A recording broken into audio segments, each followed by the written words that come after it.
Masih bersama saya Budiman Tandurjo di satu meja The Forum, kembali ke Arteria Dahlan, politisi dari PDI Perjuangan. Bang Terry, kembali Presiden Jokowi mengambil langkah yang tidak biasa dengan menunjuk Budi Gunadi Sadikin, seorang fisika nuklir, seorang banker, kemudian menjadi Menteri Kesehatan yang selama ini didominasi oleh kalangan dokter. Sejauh yang Anda tahu dan kemudian apa sebenarnya rasionalitas dari penunjukan Budi Gunadi Sadikin sebagai Menteri Kesehatan? Ya, itulah yang harus kita apresiasi sama Pak Jokowi. Pak Jokowi itu orangnya substantif. Kemudian tahu betul apa yang harus dikerjakan. Banyak orang yang mengatakan sering keluar daripada fatsun orang pada umumnya. Bahwa reshuffle harus diyakini sebagai bagian dari upaya korektif, memperbaiki dan menyempurnakan kabinet yang sudah hadir. Tadi dikatakan apakah ada evaluasi? Hadir evaluasinya. Investigasi permasalahan hadir. Yang bermasalah diganti. Kalau perkara yang cuma sedikit itu bagian daripada tafsir atau perspektif orang per orang lah. Ini soal Menteri Kesehatan, Terry? Iya, sebentar. Bagian dari tanggung jawab politik Presiden sudah dihadirkan. Tanggung jawab konstitusional. Dibicara mengenai Menteri Kesehatan. Kita harus tahu, Mas Bud, pokok pangkal permasalahan kesehatan itu apa?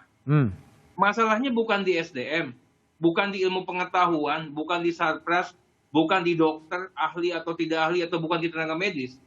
Masalahnya adalah tata kelola dan kebijakan kesehatan negara untuk rakyat. Komunikasi yang terputus bahwa negara sudah hadir, negara tidak abai, dan negara sangat serius.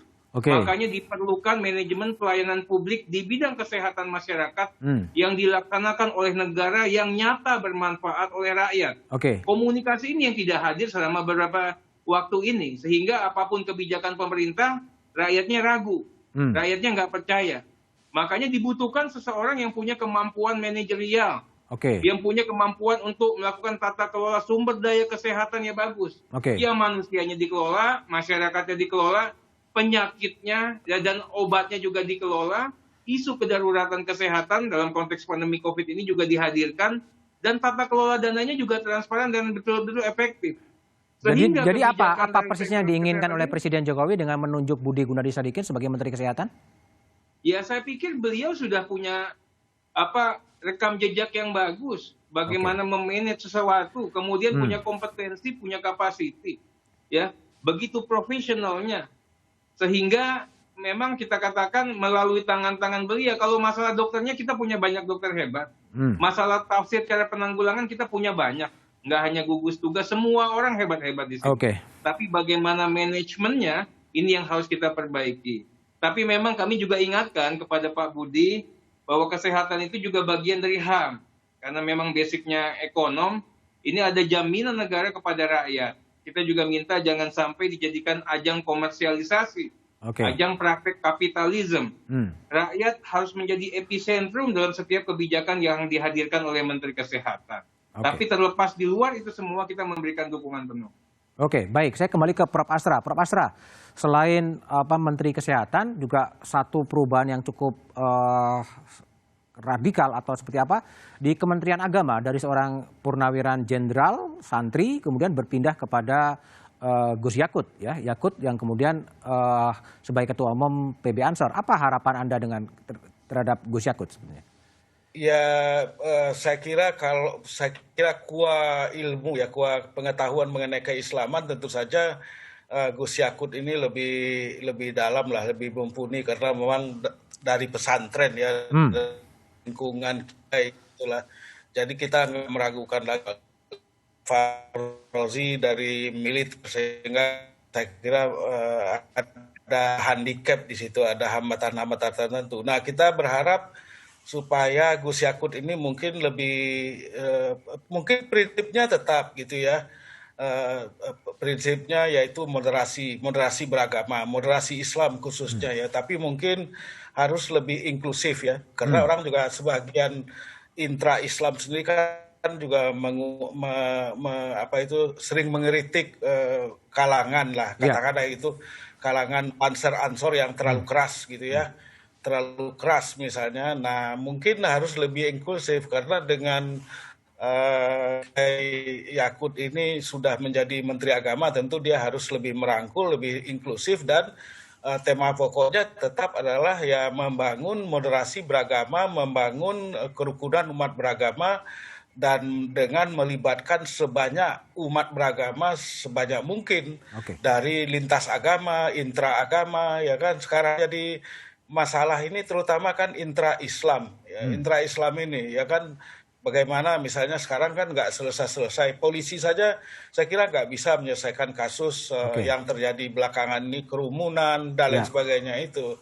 Jadi oleh karena itulah mungkin harus dicari cara-cara di mana kemudian kelompok-kelompok yang seperti itu, yang suka main hakim sendiri, suka tidak toleran, bisa dijinakkan, bisa dirangkul, sehingga kemudian bisa lebih baik lah untuk kehidupan berbangsa dan bernegara. Saya kira kalau pendekatan terlalu keras ya, berbahaya juga. Kemudian ini mungkin juga kontraproduktif saya kira kalau terlalu keras. Jadi oleh karena itulah mungkin saya kira harus dicari cara-cara yang lebih inklusif lah, agar kelompok-kelompok itu ya yang selama ini mungkin suka main hakim sendiri, suka memperlihatkan sikap intoleran itu bisa lebih lebih mengendalikan diri mereka lah gitu ya. Oke, baik Prof. Asra. Kembali ke Bung Mardhani. Bung Mardhani, jadi kalau dalam kacamata catatan Anda terhadap Kementerian Kesehatan yang dipimpin oleh seorang fisika nuklir dan latar belakang banker, dan juga Menteri Agama yang dipimpin oleh Gus Yakut, catatan Bung Mardhani apa? Begini Bud ya, Terry wajar ya karena PDIP memuji Pak Jokowi. Saya ingin ngasih catatan, Pak Jokowi pemilihan menteri di periode kedua ini tidak melibatkan KPK. Makanya ada 2 yang tersangka 2 pekan berturut-turut. Menkes dari awal punya banyak catatan hubungan dengan teman-teman kedokteran, ID dan lain-lain ya. Kementerian Perdagangan baru 1 tahun sudah di reshuffle ya. Menteri Agama kalau Prof.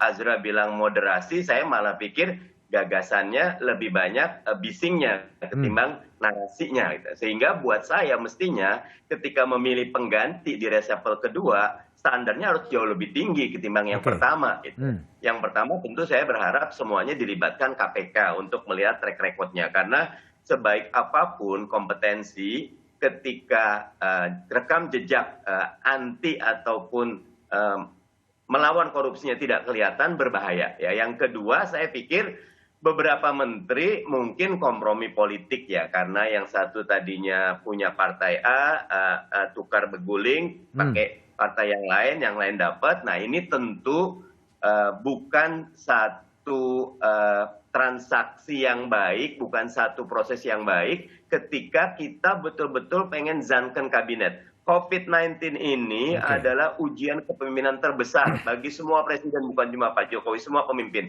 Karena itu pilihan ini, kalau secara pribadi saya pikir beri kesempatan 100 hari ini, tetapi kayak tadi Budi Gunadi, betul dari bilang kemampuan manajerial bisa, tetapi dalam keadaan kritikal COVID-19, the evil is in the detail. Mereka-mereka yang punya background terkait dengan kesehatan jauh lebih punya preferensi, yang punya kapasitas manajerial juga banyak. Saya ketemu banyak orang-orang baik, tapi mungkin karena memang tidak dalam lingkaran, mungkin mestinya talent scoutingnya jauh.